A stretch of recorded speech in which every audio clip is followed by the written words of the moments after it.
he would like to say a few words of introduction for Dr. Georgiev.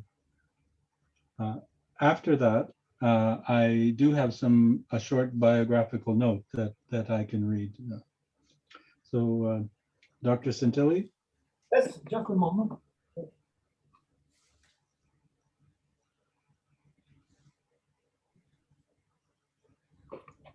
Yes, I'm sorry. Thank you. Okay. Well, it is a pleasure and an honor for me to welcome Dr. Svetlin G of the Department of Mathematics of the Sorbonne University in Paris. Dr. Bill Page will soon read his biographical notes, but don't feel obliged if you want to jump at the meeting. Maybe my notes will be maybe sufficient. On my part, allow me to indicate that Dr. Georgiev is a pure mathematician who will welcome any mathematical questions you may have. However, I will appreciate whether physical questions are addressed either to me or to some other physicists in our group. Allow me also to express my appreciation for, to Dr. Georgiev for his identification of the importance nowadays of generalizing the Newton-Leibniz differential calculus. And I would like to express also my congratulations to Dr. Georgiev for his simply monumental scientific production on the novel Iso-Differential Calculus, which comprises 6 original monographs and a large number of scientific papers.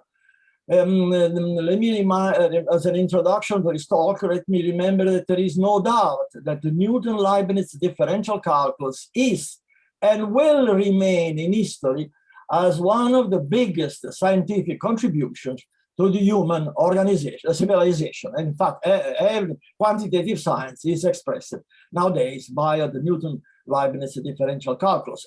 However, its local differential character has implied the restrictions to point-like particles under sole potential interaction of Galileo's relativity, Einstein's special relativity, and relativistic quantum mechanics.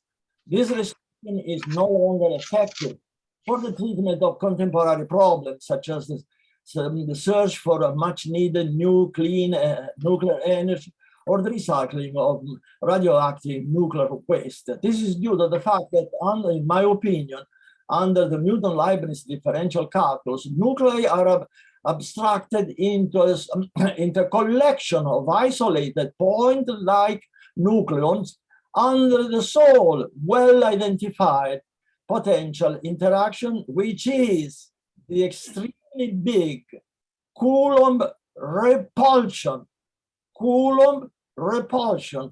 between protons, the nuclear protons, which repulsion is of the order of hundreds of newtons of, at nuclear distance, as everybody can verify with the very simple calculations. Of course, we have the exchange forces and other forces. However, their attractive character, let alone their dominance over such an extremely powerful Coulomb repulsion, is unknown to my knowledge at this moment.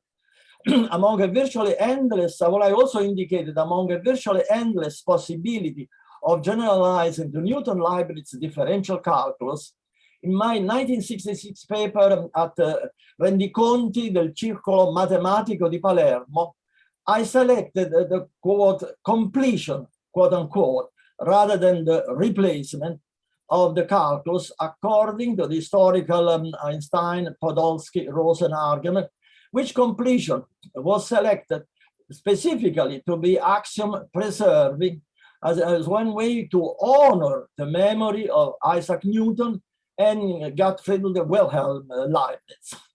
According to my scientific as well as industrial experience, I believe that the new isodifferential calculus is sufficient for a realistic representation of nuclei and their processes as a collection of extended nucleons with all possible potential, but that's not enough, as well as non-potential interaction that were fully identified by Newton, Lagrange, and Hamilton, but then later on ignored or abandoned in the 20th century physics.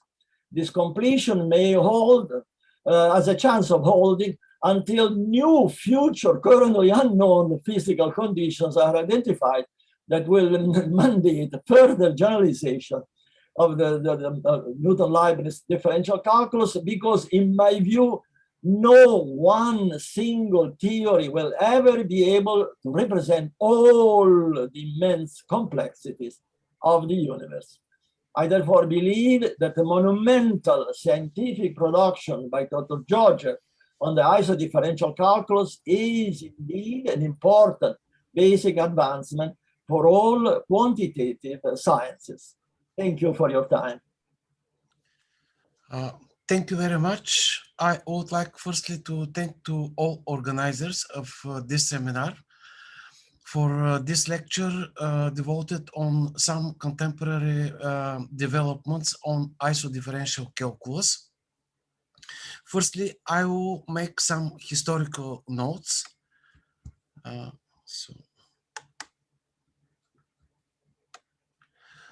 As it is well known, Isaac Newton had to develop the differential calculus jointly with Gottfried Leibniz, with particular reference to the historical definition of velocities as the time derivative of the coordinates, in order to write his celebrated equation ma is equal to f, where a is the acceleration and f is the Newtonian force acting on the mass m.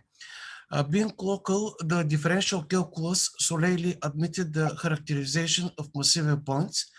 The differential calculus and the notion of massive points were adopted by Galileo Galilei and Albert Einstein for the formulation of their relativity.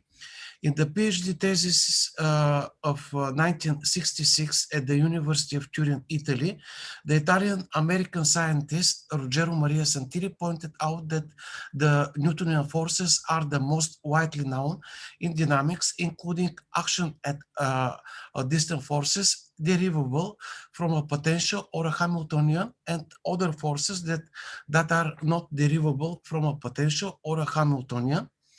Their contact dissipative and non-conservative forces caused by the motion of the mass m in a physical medium. Santilli pointed out that due to their lack of dimensions, massive points can solely experience action at a distance, Hamiltonian forces. On this ground, Santilli initiated a long scientific journey for the generalization of the Newton equation into a form permitting the representation of the actual extended character of massive bodies whenever they move within a physical medium.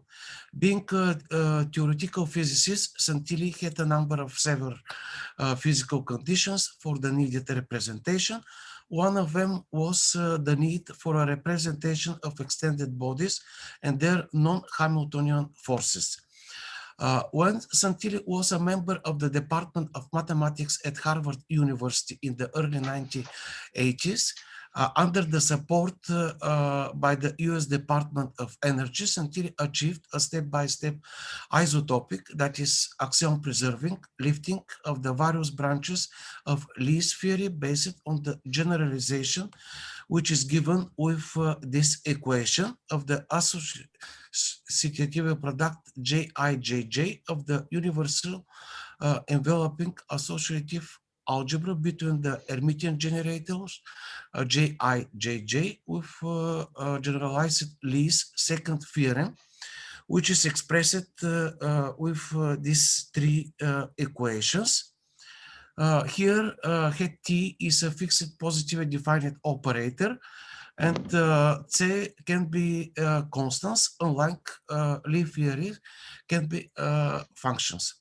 Since the generalized product of Ji and Jj remains associative, and the generalized bracket Jij verified the Lie axioms, Santilli called the operator het T the isotopic element, the product Ji with Jj the isoproduct, and the brackets Jij the Lie isotopic product. Santilli then proved that the emergent isotopically lifted Lie theory, that they called the Lie-Santilli Iso theory, permits the representation of the actual extended shapes of bodies as well as all possible sufficiently smooth and regular Newtonian forces. This is given with the following realization, given with this equation. Here nk square, where k is equal to 1, 2, or 3, represent the shape of the considered body, and gamma represents all non-Hamiltonian forces. The remaining forces derivable from a potential being representable with a conventional Hamiltonian. This is described in the two volumes of Foundations of Theoretical Mechanics by Ruggero Santilli in 1978.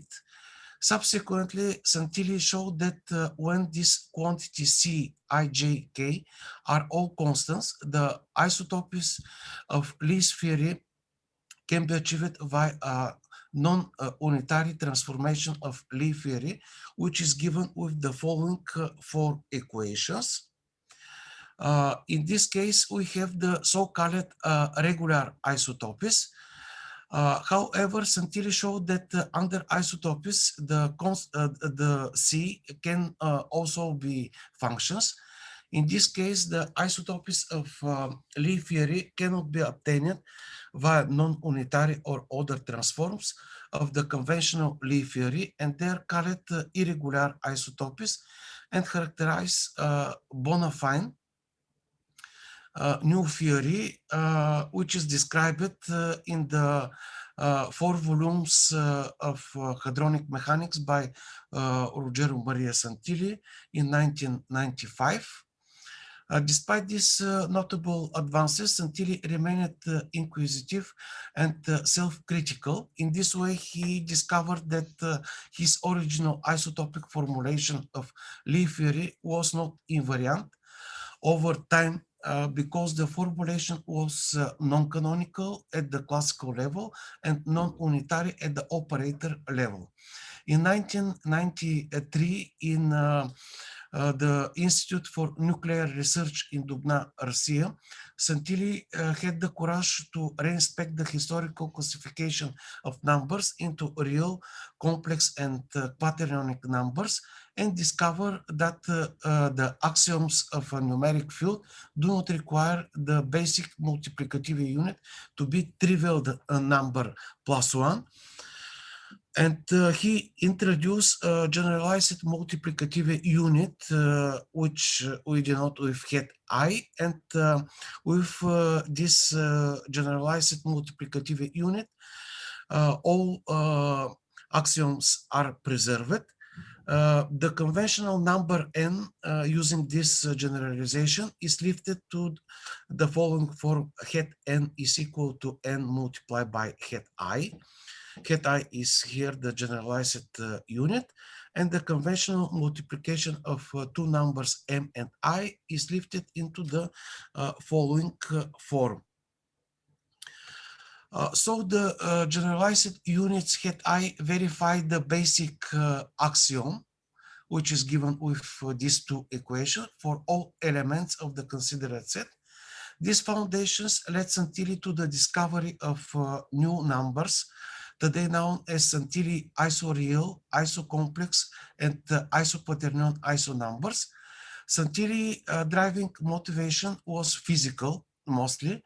As it is indicated, Santilli was looking for an invariant representation of extended masses under non-Hamiltonian forces.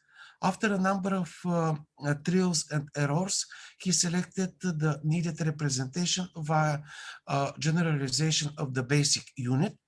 The isotopic lifting of the basic unit forces Santilli to construct compatible isotopies of conventional numeric fields. The isotopies of fields stimulated flurry of studies for the construction of compatible isotopies of all 20th centuries.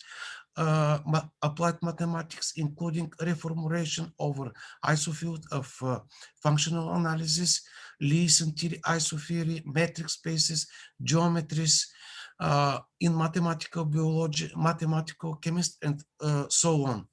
These isotopies were achieved in the early 1990s thanks to several investigations and contributions by a number of pure and applied mathematicians, such as Tsagas, Surlos, Maink, Jiang, Kadesvili, Arengazin, Kirukin, and many other mathematicians. All these efforts set the foundation of what is today known Santilli isomathematics.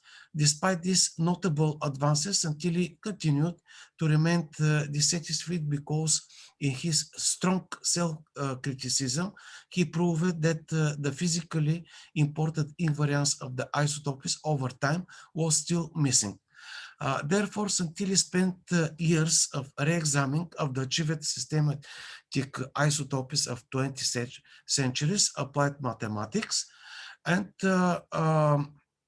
in the Institute for Basic Research, Castel France in Italy, Santilli had the courage to reinspect the Newton-Leibniz differential calculus and discovered, contrary of the century believement in mathematics, that differential calculus generally depend on the basic numeric field, because whenever the multiplicative unit of the base field depends on the differential variables, the conventional calculus is inapplicable.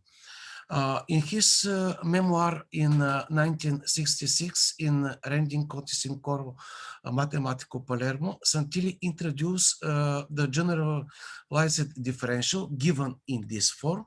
Today it is called Iso-Differential, and the corresponding generalization of the classical derivative, which is given with this equation, and now it is called Iso-Derivative. Here, the lifting of the coordinates R is given in this way, where it is participate the basic generalized unit head I. Then the generalized differential and the generalized derivative Santilli represent in this way with these two equations. The resulting new calculus today is known as Santilli Iso-Differential Calculus, and this Iso-Differential Calculus is reflected in Euclidean, Minkowskian, Riemannian, and symplectic geometries. And also it is reflected in the classical Hamiltonian mechanics. This mechanics today is known as Hamilton-Santilli isomechanics, and the isotopics of the quantum mechanics today is known as isotopic branch of hadronic mechanics. Later, these fundamental ideas by Santilli are continued by many mathematicians as Ganfurnina, Vujuklis, Korda, Baleker, Kadesvili, and other mathematicians, which try to investigate this iso-differential calculus in different branches in mathematics and also in mathematical biology. Independently of these studies, when Santilli was at the Department of Mathematics of Harvard University, in the early 1980s, Santilli realized that 20th century mathematics had another major insufficiency for physical studies, the inability to provide a representation of antimatter of the classical level. Then Santilli constructed parallel studies for the construction of a new mathematics capable of representing antimatter from Newtonian mechanics to second quantization. In particular, the needed new mathematics had to be an anti-isomorphic image of 20th century mathematics as a condition to achieve compatibility with charge. Santilli's main objective was physical. Again, after a number of trials and errors, Santilli was forced to achieve the needed of anti-isomorphic character by embedding it in the mathematical foundations, in the notion of numbers, their multiplication and their unit.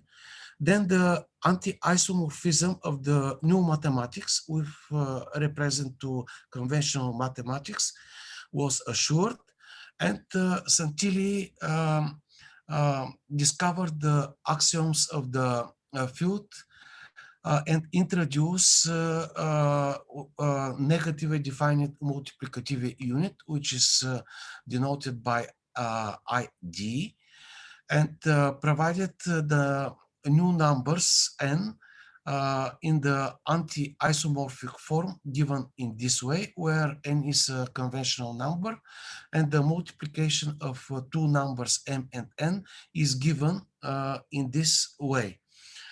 This allowed the discovery of new solutions of the axioms of a numeric field. Note that the isodual fields are the isoduals of some conventional fields. Despite these additional and notable advances for antimatter, Santilli remained unable to formulate the desired generalization of Newton equation for neural or charged antimatter massive points. Following the discovery in his memoir of 1966 of the dependence of the differential calculus on the basic unit, Santilli introduced new calculus, which is today known as Iso-Differential Calculus, and he defined isodual differential, which is denoted in this way, and isodual differentiation, which is denoted in this way. Then he was able to write the desired generalization of the Newton equation for antimatter, which is given with this equation. Today, this equation is known as Newton-Santilli isodual equation. Santilli isodual mathematics is nowadays as anti-isomorphic image of the entire 20th century applied mathematics, and it characterizes with the following quantities. Here, the basic unit is non-negative, and it is used in all possible levels. The emerging new isodual theory of antimatter verifies all known experimental data, since the Newton-Santilli equation verifies all known classical experimental data on antimatter and the representation of all data available at the particle level, and it is assured some equivalence of isoduality and charge conjugation. Note that the isodual time and isodual energy are negatively defined, and it is denoted in this way. Their historical inconsistency are resolved by the isodual mathematics. Santilli isodual mathematics is the image of isomathematics under the isoduality. It should be indicated that Santilli identified the foundation of two general mathematics, called genomathematics, hypermathematics, and they are used for the description of more complex systems of matter and antimatter, including some generalization of Newtonian, Hamiltonian, and quantum mechanics. Now I will give some basic definition, which are very important for the development of the Iso-Differential Calculus. Firstly, Santilli introduced two kinds of isofunctions. Today they are known as isofunctions of the first kind and isofunctions of the second kind. Later, they are defined through three new classes of isofunctions. These are isofunctions of the fourth and fifth kind. These classes of isofunctions describe all classes of isofunctions. There are no other classes of isofunctions.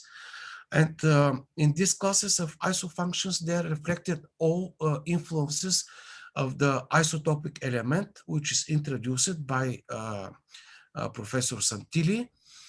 So suppose that head T1 is a positive number.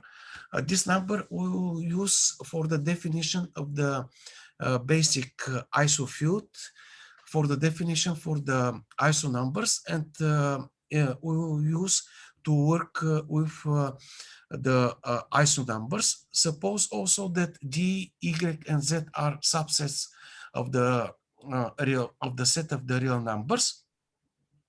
Also suppose that head T is some relation between the sets D and Y, and we set head I to be the inverse of the this isotopic element head T of X. So if the isofunction of the first kind we define with this expression, and for the isofunction of the first kind we will use this notation. The element X will be called iso-argument of the isofunction of the first kind, or iso-independent iso-variable, and its iso-image will be called the iso-dependent iso-variable or iso-value of the isofunction of the first kind. The set which is given in this way will be called isocodomain of iso-values of the isofunction of the first kind, and the set D will be called the isodomain of the isofunction of the first kind. So as the first example, we will consider the real valued function f of x, which is given with the expression x plus 1. We take as isotopic element to be 2x plus 1. The basic set D will be the interval 0, 1. Then the corresponding isofunction of the first kind is given with this expression. If we consider as the set D to be the set of the real numbers and the isotopic element to be x squared plus 1, and if we take this function f of x to be x power 3 plus 1, then the corresponding isolift is given in this way. And we consider many examples. As next example, we give the case when we have discontinuous function. If we consider as the set D to be the interval minus 1, 1, the function f to be defined in this way, and the isotopic element to be given in this way, then the corresponding isolift is given in this way. Note that in the different branches, the function, the corresponding isolift can coincide with the given real valued function. So here is given as a next example to be the isotopic element to be constant, then the corresponding isolift is given in this way. Note that if some real valued function is a continuous, it is possible the corresponding iso function to be discontinuous and the inverse. Then if we have troubles with the continuity of the real valued functions using a suitable isolift, as proposed Professor Santilli, we can obtain continuous iso functions. Now the iso function of the second kind we define with this expression. So as examples for the iso function of the second kind, we give the following example. Consider as the set D to be the interval 1 infinity. We take the isotopic element to be this function. Then if the real valued function is x squared, the corresponding isolift of the second kind is x power 3. We see that there is a big difference between the real valued function and the corresponding isolift. Here is given another example. Here the function, the real valued function f is a linear function, but the corresponding isolift of the second kind is this one, and it is a rational function. It is non-linear function. This is other example where the function is the function double x, and this is an example which shows that it is possible the real valued function and the corresponding isolift of the second kind to coincide. Here the real valued function is double x, and the corresponding iso function of the second kind is again the same function. Then we have different possibilities. The corresponding isolift and the real functions to coincide and do not coincide. Here is the definition for the iso function of the third kind. A function, iso function of the third kind is represented with this equation. Now we'll give some examples for the iso function of the third kind. If we take as real valued function f of x to be x squared, then the corresponding isolift of the third kind is given in this way. If we observe, we see that in the different cases, we have the same real function, but we get different iso functions of the first, second, and third kind. Here is given other example. Again, we have the real valued function is a linear function, but the corresponding isolift of the third kind has the following representation, which is very different than the real valued function given in this way. Here is given other example. In this example, we see that we have a cubic function, but the corresponding lift of the third kind is given in this way. There is a big difference.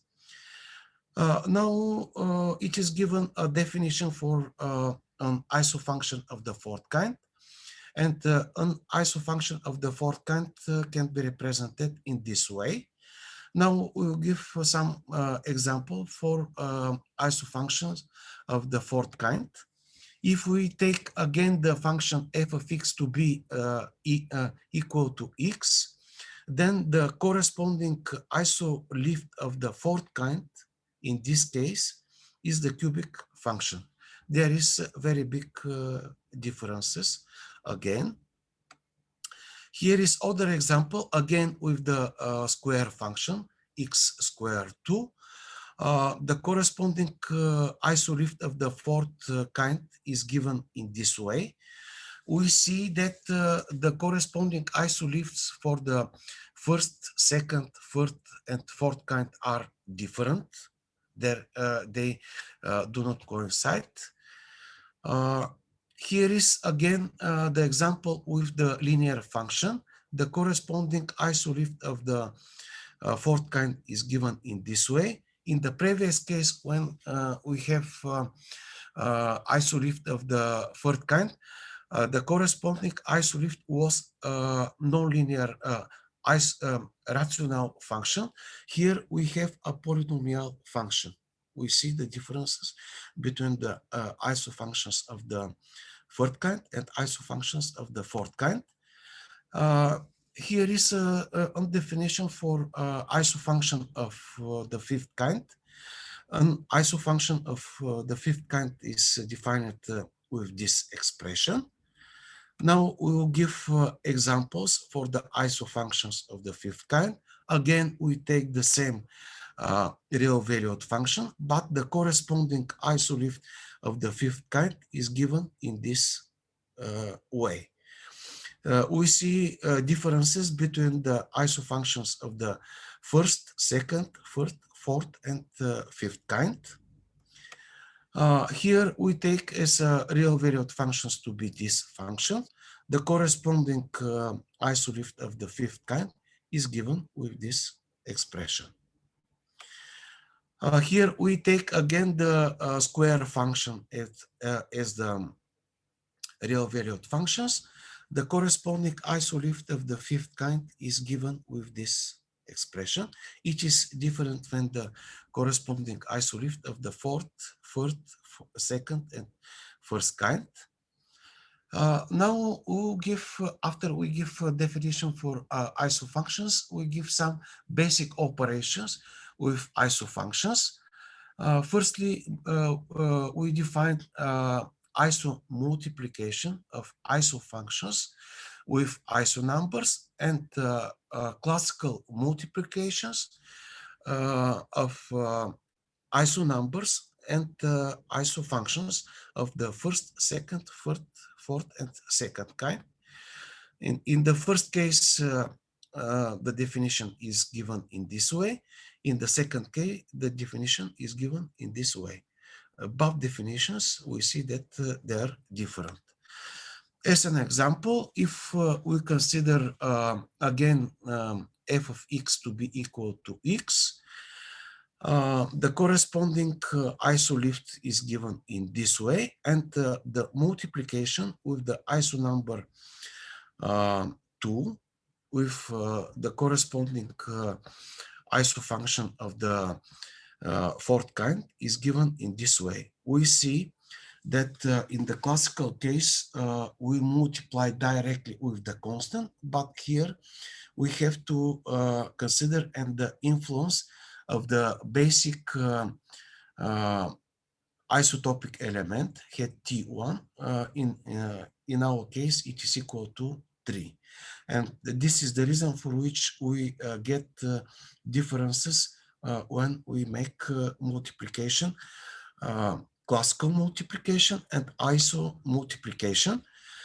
Here is given other example for the multiplication with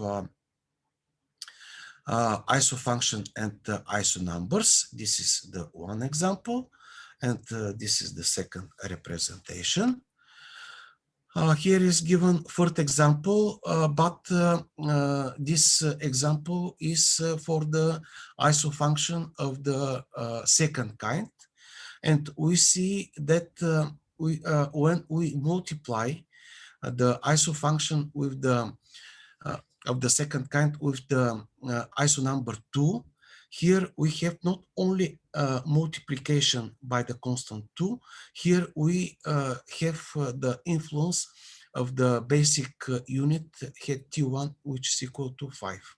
And the result after our multiplication is given in this way.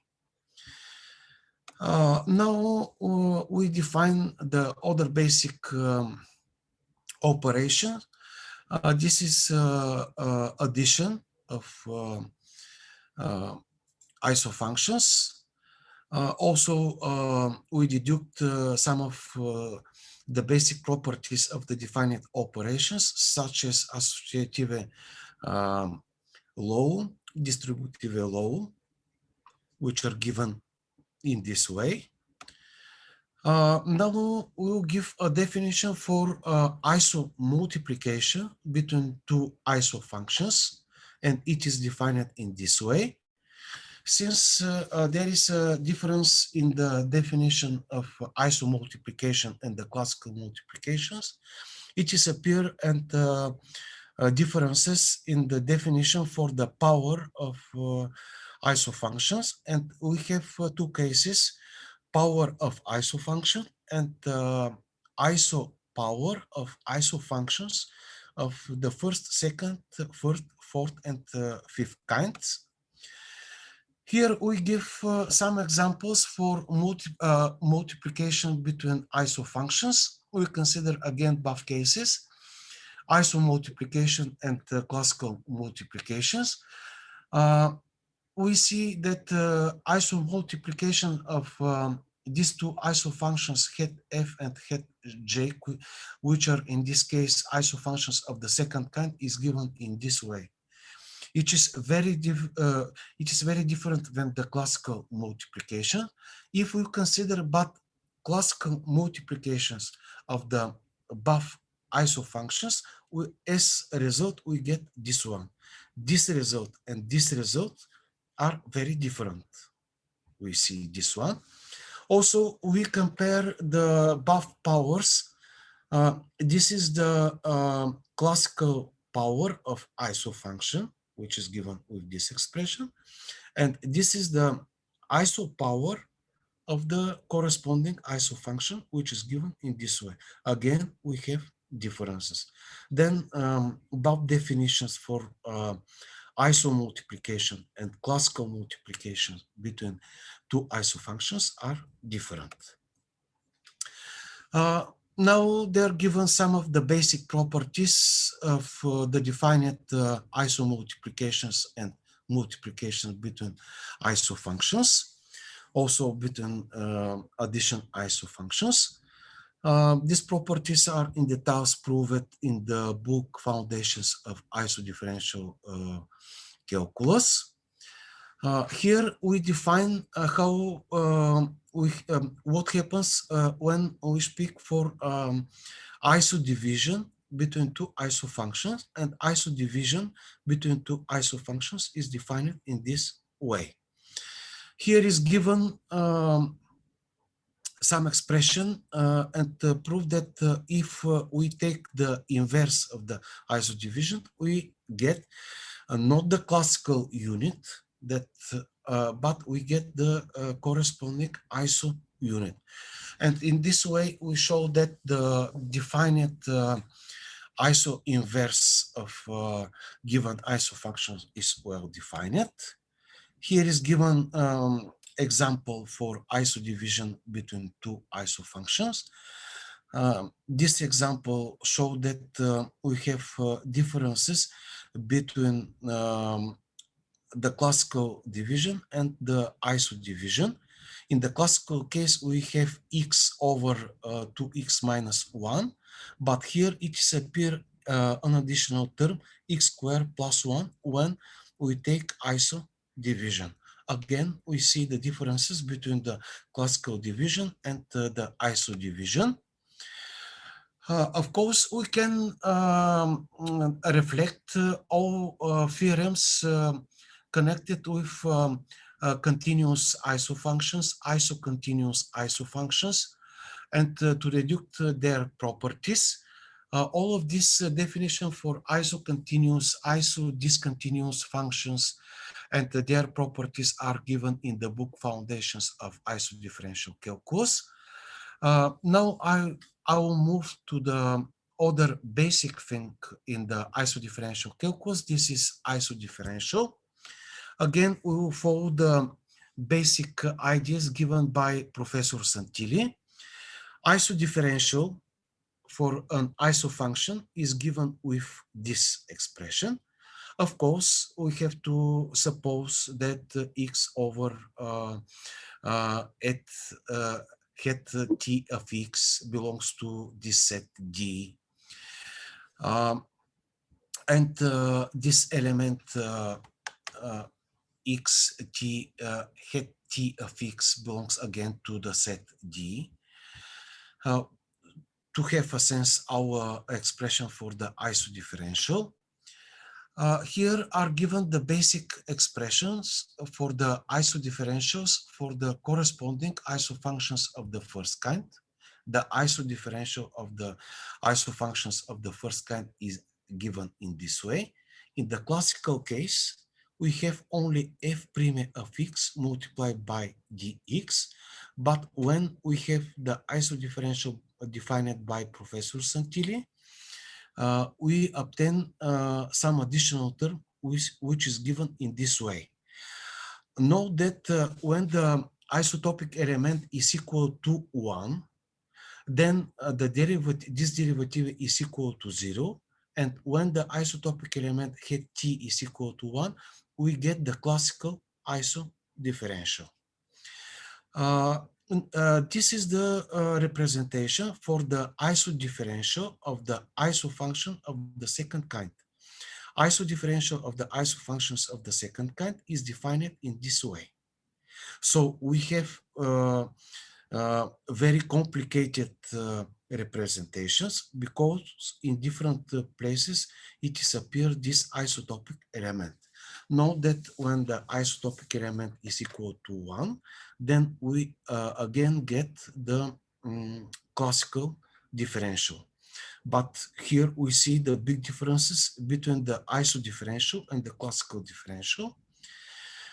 Now we'll represent the iso-differential for the iso functions of the third kind. It can be represented in this way. We again see very big differences between the classical differential and the iso-differential defined by Professor Santilli. Here is the iso-differential for the iso functions of the fourth kind. Again, we see differences with the classical differential. When the isotopic element is equal to 1, then we get the classical definition. And in that, we'll give a representation of the iso-differential for the iso functions of the fifth kind, which is represented in this way. Again, we see big differences. So now I will give some examples. If we take the linear function f of x to be equal to x plus 1, then the corresponding iso-differential for this function is represented in this way. In the classical case, the classical differential of this function is equal to dx. But in the case of Santilli iso-differential calculus, the iso-differential is equal to this one. Very big differences. We see that when we have isotopic element defined by Professor Santilli, it has appeared many complicated situations. When we have iso function of the fourth kind, the iso-differential is given in this way. This example shows the differences between the iso-differential for the different classes of iso functions. Consider here we have negative signs for the iso-differential of the iso function of the fourth kind. Here we have positive sign for the iso function of the third kind. Also the powers in the here are different. Here is square, here is 4. For the corresponding iso function of the fourth kind representation in our example of the iso-differential is given in this way. And for the corresponding iso-lift of the fifth kind, the corresponding iso-lift and the iso-differential is given in this way. Here are another examples. In the classical case, when we have dx, it is dx with coefficients in front of 1. But in the iso-differential calculus, the iso-differential of the iso variable hat x is given with this expression. Again, we see the big differences between the classical differential and the iso-differential defined by Professor Santilli. So after we have defined iso-differential and we saw that we have big differences between iso-differential and the classical differential, it is obvious to expect that we have differences when we have representation for the iso-derivatives and for the iso-integrals. Iso-derivative for an iso function of the first, second, third, fourth, or fifth kind is defined in this way. Here we have to suppose that this term is different than 0 because it is appear from the iso-differential of the iso variable at x. Using the definition for iso-derivative, we have the following representation of the first iso-derivative for the iso functions of the first kind, which is given in this way. We see again big differences. This is the iso-derivative of the iso functions of the second kind. This is the iso-derivative for the iso functions of the third kind. Again, big differences. This is the isoderivative of the isofunctions of the fourth kind. This is the isoderivative of the isofunctions of the fifth kind. Again, we have difference. So we will give very elementary examples so that to show the differences between the classical case and between the isodifferential calculus. Consider the elementary function f of x equal to x. The classical derivative, we know that it is equal to 1. This is Newtonian calculus. But the isoderivative for the isofunction of the first kind for the same functions is given in this way. This function and this function are different. Then we have differences between the classical derivative and the isoderivative. If we consider these elementary functions as isofunctions of the second kind, the corresponding isoderivative is given in this way. Again, we have differences. If we consider this elementary function as isofunction of the third kind, its isoderivative is given in this way. It is, we see that we have singularities when x is equal to -1. Then in the case of isodifferential calculus or Santilli calculus, we have complicated situations. If we consider this elementary function f as isofunction of the fourth kind, then the isoderivative is given in this way. If we consider it as isofunction of the fifth kind, the isoderivative is given in this way. Again, we have big differences. In the classical case, the derivative is constant, but in the case of Santilli, it is function. This example shows the big differences between the differential and isodifferential calculus. So now they are given some of the properties of the defined isoderivative. Again, we have a linear property as the classical case. Here is given the rule for the isoderivative when we have isomultiplication between two isofunctions.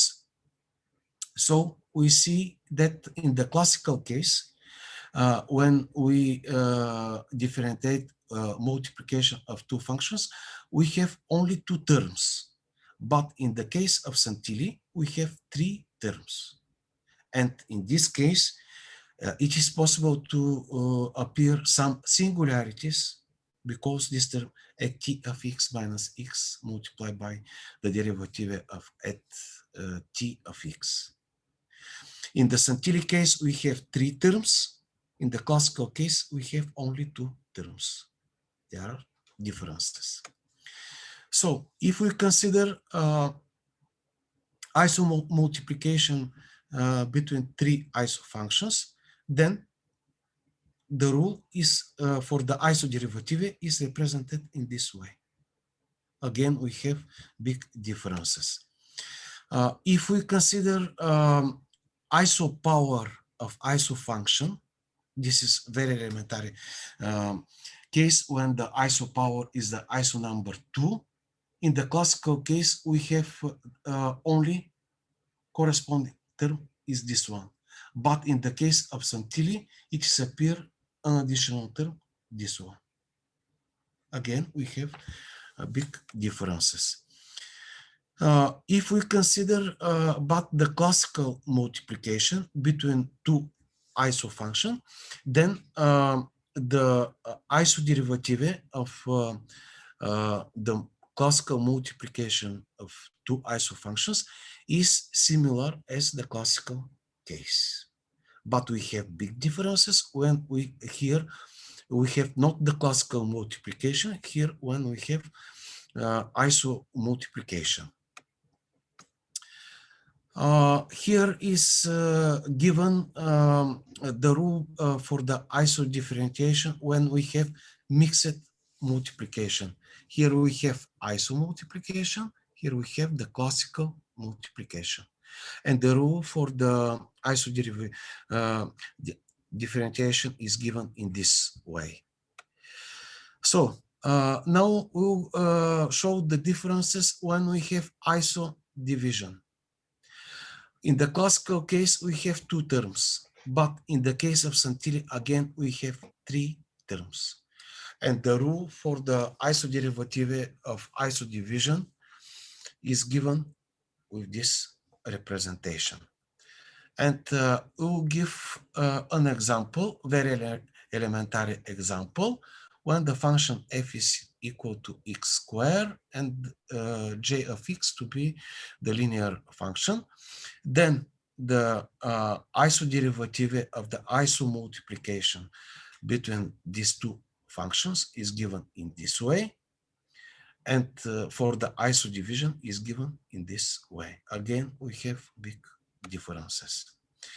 So now excuse we'll me, give, yes. Excuse me, Dr. Georgiev. I'd just like to advise that we are now at our usual ending point for our meeting. Though, of course, we were not able to start at our usual time. So I think that we may be able to continue for some time, but if we do so, then there will be only very limited time for questions and discussion. So Okay. I think it's sort of up to you how you would like to proceed.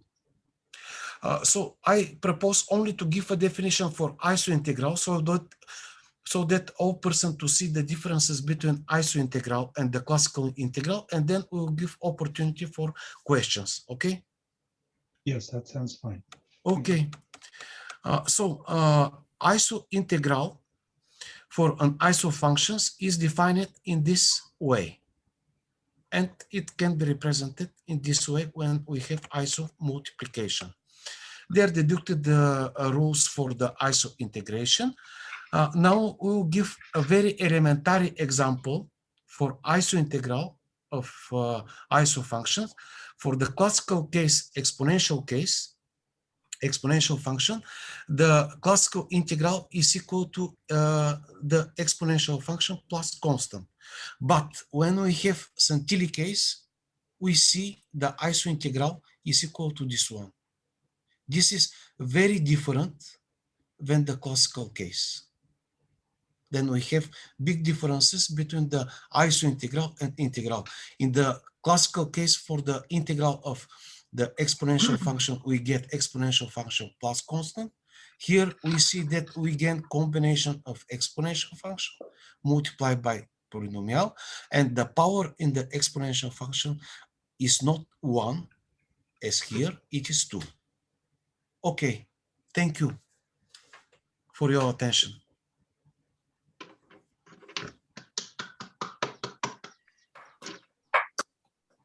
Okay, I have a question. Just so long, we're talking about IsoDifferential Calculus. What is the iso area under a curve, or what is the iso tangent to a curve? Do we lose all geometric interpretations of everything? Just a bunch of symbols and notation? You know, yes, must put more geometric interpretations into things. So in December last year, it is appeared my book on dynamic geometry. Maybe in 3 months, it is appeared so-called Iso-Differential Geometry. In this Iso-Differential Geometry, I explain that we can define iso-coordinate system using the definition for iso real numbers given by Santilli, and using the definition for isoderivative, then we can define a new kind of isotangent. Also, we can deduce different Frenet formula and Frenet equations. Also, we can give different fundamental forms for surfaces, different Christoffel symbols, because, and different Weingarten symbols and their connections. But this will appear maybe in 2-3 months as a monograph. It is reflected the geometry, which will be called iso-geometry, it is very interesting and very different. Yes? Yes. If I may add a comment. Okay, after I like to make a question. Go ahead, please, Professor Santilli. Well, let me make a brief comment for Dr. Sobchitz. Your question, Dr. Sobchitz, is very interesting, of course, especially the notion of tangent and so on. My personal opinion, but Professor Georgiev is the professor in the area, not me. But is the following. I just want to caution you that, yes, formally you can indeed define, there is no problem in defining an isotangent or an isocurve, no problem at all, mathematical. However, as a physicist, I have to caution you that the possibilities are endless due to the infinite possibility of realizing the isotopic element, and you have seen the complexity. So the interpretation of that isotangent is extremely complex. I have to prepare you for it's not easy, but as Dr. Georgiev said, it is very interesting. You know, iso-differential geometry, I think it's very interesting. And Dr. Georgiev, I'm waiting for the appearance for your book because I am personally interested in. Yes, also I will add that we have a new iso-trigonometry. Excuse me. We have new iso-trigonometry. Here we have different iso-coordinate system, and we have other definition for so-called iso-angle, and it is really very interesting as results. Okay. Okay, thank you. My question is more elementary. Because I have not understanding yet what are ISO numbers. What kind of mathematical object are those? I can't understand because you start from, for example, for the real numbers, and from then you build the numbers. Then I like to understand more about this. See, in the books by Santilli, devoted on hadronic mechanics and so on, he defined ISO numbers in the following way. We take the number, the real number, and we divide it by the isotopic element. For instance, if we take the isotopic element to be 3, then the real number 3 is lifted in 1. The real number 6 is lifted in 2. And similar as iso functions, we can Santilli define it iso multiplication, iso division, and the basic operations. But yes. formally, how do you can define those numbers? Formally, how you can define like a mathematical object? S n over the isotopic element. Real number over the corresponding isotopic element. And then if I are using rings, then they are a ring. Yes. Yes. Okay. Yes, this Santilli is very fit in his volumes in hadronic mechanics, also in the other books and papers in Santilli. This is very fit that we have field, and it is called ISO field of ISO numbers. Okay. Okay. Thank you very much.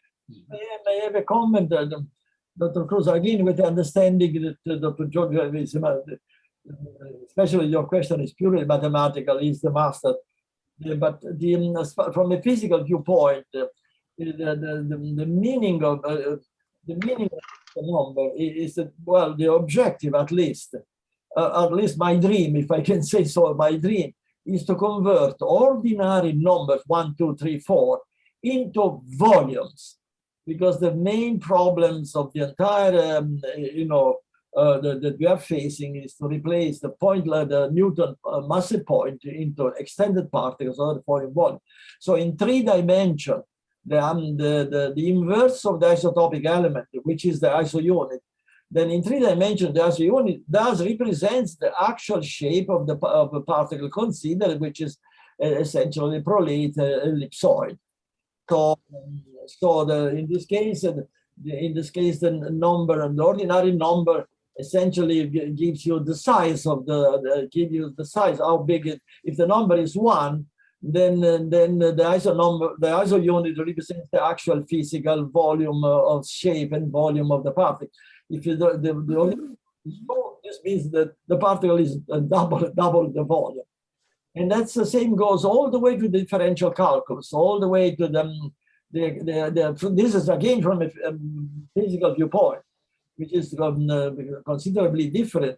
However, if you look at the 5 different classes by Dr. Georgiev, and you interpret the inverse of the isotopic element as a volume, then indeed you see a very extremely complex geometrical interpretation and use of volumes in a very, very intriguing way. I would like to add that at this moment I am extremely intrigued by the additional classes of the Iso-Differential Calculus that have been identified by Dr. Georgiev classes, but however, I've been asked myself, what is the physical application? At this moment, I don't have anything worth mentioning. However, I do believe that indeed there are physical conditions in the universe, but that can be effectively represented by those additional functions. But in a way somewhat opposite to the one from a physical viewpoint. The emphasis will be somewhat the opposite of the one presented by Dr. George. Dr. George has presented correctly how extremely complex are those isotopic formulations for differential calculus and so on. However, there is also the inverse map.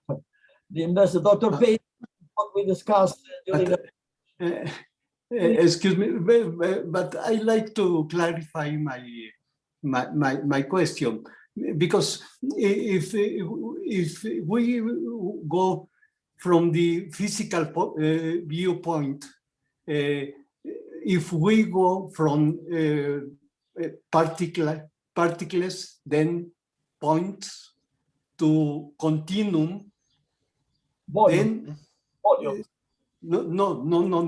no, to continuum, because if I like to build a volume, then I need to the information of the geometry of the body, and then I use, for example, Euler or Lagrange description of a continuum, and then I use densities for that description. Then I can understand from the physical viewpoint why one point have size. I don't understand that. I can't understand that. Then this is in fact my question, because since from the mathematical viewpoint, we are starting working with rings, and then we with one subset of that ring, then I continue in the same kind of mathematical object. But if I go to densities or something like this, then I am changing the mathematical objects that I am using, and this is This is my question. Excuse me. Well, you introduce continuity and you want to geometry from a physical viewpoint. Then the situation is at a level, high school level, namely at this point, namely you have a ring, you have a volume or a spheroid, and by mixing together the spheroid and an ordinary ring, real numbers, if you want a set of real numbers, for instance, you match them and you create a new ring. Those elements are given by the ordinary number multiplied by that spheroid. That is a mathematical notion in which there is very little to understand. It is a definition. It's like it will be you can have exactly the same problem in asking what is a ring of numbers. What is a ring of numbers? You can apply identically the same doubts that you have to an ordinary ring of numbers. So this is a definition. However, this is I agree with you that it's very elementary and insufficient. Yes, I agree with you, and that will. So that the complete, I believe, the more satisfactory answer to your very legitimate question, Dr. Cruz, your question is very legitimate and very intriguing and stimulating because it can create new mathematics. However, I believe that the answer will come after the volume on the Iso-Differential Geometry, because this was your point. You need a geometry, and then if you have an existing geometry, then you can define properly the spheroid. And but that is further development. In other words, also the question of continuity. You can definitely I think there have been some paper considering the ISO unit differential rather than a number, a differential of a quantity, and you have a completely different notion of what the ISO numbers are. There are an infinite number of different interpretations of what the ISO numbers are, because there is an infinite number of ISO units that you can select. Yeah, maybe we should start by studying what is an ISO group. You don't have all the rules of an ISO. We're just talking about what is a more general structure can preserve the rules of a ring. Well, standard rules give us ordinary geometry, whereas ISO rules give us something else. So maybe what is ISO associativity alone, not together with ISO distributivity and all the rest of it.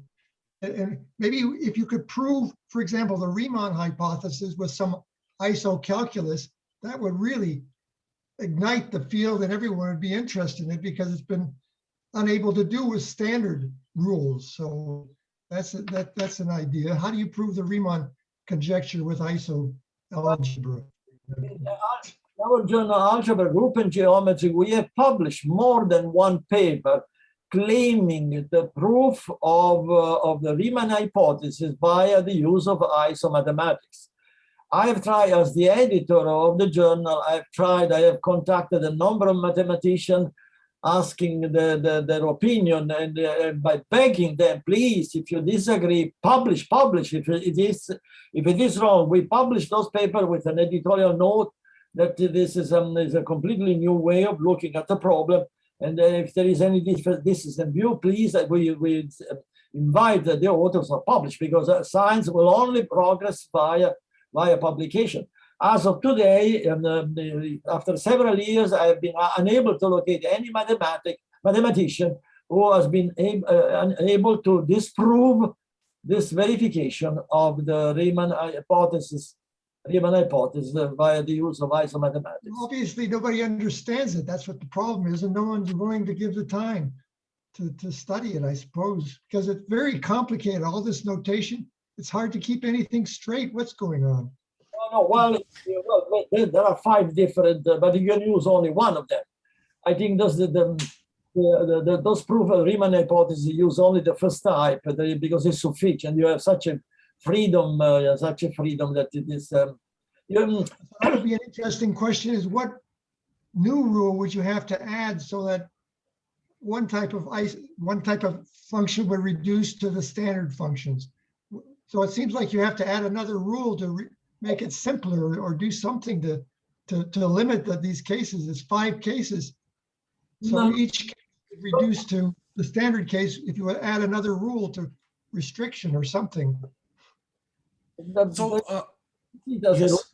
It's a selection of the isotopic element. Also, you can select only one of the five. You don't have to work necessarily with all five. No, there is no need. You select one. So in this way, your life is simpler. Once you select one, then your question is reduces to the selection. So there's no relationship between, more general relationship between each of the five different types. They're completely different from each other, or what's the relationship between them? So, as far as I know at this moment, under isotopy, the totality of what you call rules are maintained. And if for any reason we have located cases in which have been claimed, in cases in which some of the original properties, such as, for instance, the rules for that you indicate, the rules for a transformation group. If somebody claims that those rules are violated, then we have investigated them and shown that isotopy was not kosher, was not done properly. It was done by a mixture of mathematics and isomathematics. So if you use isomathematics, you can be sure nowadays, ab initio, as a principle, that all rules are preserved. That's why we have an ISO group, which is perfectly defined, absolutely perfectly defined. It's only much more general, and there are 5 different types of ISO groups. So we are talking about the theory immensely more general. But what I was about to indicate to Dr. Cruz is that the way we use this mathematics in physics is somewhat the opposite of this beautiful presentation, which is the complement of the beautiful presentation by Dr. Georgiev. Namely, you see something very simple at a classical level becomes something very complicated. Well, the isotopy is also the opposite. Think in this way: the interaction of a nuclear structure, the complexity of the interaction of a nuclear structure are beyond our imagination, because they contain apparently the most general possible interaction that human mind can conceive.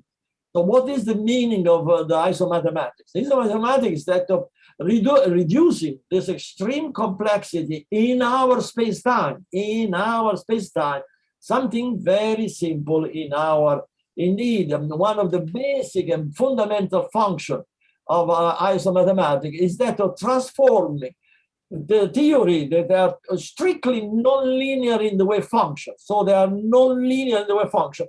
They are transformed into extremely simpler theory, which are isolinear. They verify linearity on isospace over isosphere. So my point, please don't be blinded by the complexity of this calculation, because the opposite of using this mathematics to simplify, because that's what we do in physics. We use isomathematics to simplify. Otherwise, the in-depth study of the nuclear structure will become impossible. I mean, just one equation will take the entire page. The moment you introduce all interactions you can conceive. Once this is reduced to a simple isolinear equation, oh yes, I am interested, Dr. Soldier, I am interested indeed. Rather than mix it up. So I will add that in many cases, when we have complicated situations in the real case, and after we do some ISO lift, the complication situations in the real case over. Yes. So if we solve in the ISO case, using the inverse transformation, we can give some answers for the real cases and the inverse, because we have that this isotopic element has inverse element, and using its inverse element from the ISO lift, we can give answers for the real case and the inverse. Many situations, because the volume 3 foundations of Iso-Differential Calculus is devoted on Iso-Differential Equations, and in this volume it is shown that many nonlinear equations in the real case are lifted as linear equations in the ISO case. Yes. And giving answer in the ISO cases with the inverse element, we get answer in the real case. Okay. So in this way, Okay, I'd like make one more comment. For example, Your in microphone ordinary is geometry in closer Clifford the algebra, cursor page. we use anti-commutativity to represent orthogonality. So what does it mean to say something is iso-anti-commutative? Does that have any geometric? We lose all our geometric significance when we replace ordinary rule of anti-commutativity with orthogonality. What happens when you go to iso-anti-commutativity? Any geometric significance to that? Yes. you preserve those rules, but in isospace over isofields, you preserve the identity. If you do not preserve, you are not dealing with isotopy. No, it's the interpretation. Don't expect something much more complicated to have a very, very elementary, intuitive.